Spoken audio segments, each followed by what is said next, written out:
السلام عليكم ورحمة الله وبركاته. أما فيديو برات يقول دي نجر فيديو ده وجينا هذا ونه. Jaalatu sun hedduu hamtuudha. Jaalalaa fi milishaan bakkuma agartee nama qabdi jedhanii هاي. saniifuu جومي أتي يعني سانف كاب دمال. yaadni isaanii qabu. Onni takkarra lama qaban shamarran keenya ni beekta. هاي. Onni takkarra lama qabaachuun isaanii kun isaan hin barbaachisu. Aye. Onni takkuma gurra keessaafu Afrikaan soba jaamu tokko ammaan kana onni sadii afur fa'aa uumuu eegaleewu. هاي. Maaliif shamarran tun akkuma Onne ta shamarranii tumamoota dhiiratu mu eegale ma. ta shamarraniitu uumuu eegale. Dhiirraniif qabeenya uumuu eegale shamarraniif immoo onnee uumuu eegale.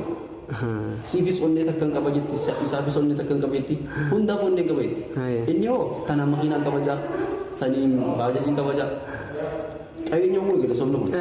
Shamarran keenya ma baay'inaan warreen abbaa baay'eerra baay'ee warra shifeer baay'ee feeti. Warra makiinarra shifeera makiinaa feeti. Maaliif garuu kun jechuun kun maaliif? Warra qabeenya gurguddaa qabanirra warra baay'ee feeti. Warri baay'een kun ati waan dalagu jechuun galiin isaaniitis akka baay'ee saniin meeshaa akka makiinaa saniin meeshaa gurguddaa waan hin dhumne jecha baay'ee jumata nam fuudheeti daaga xarafa magaalaa moggaa geessa waan ta'e jecha kanumaaf jaalatte malee kaa'aa feeteeti malee jaalala feeteeti miti isa feeteeti miti kun waan bilisa jiru.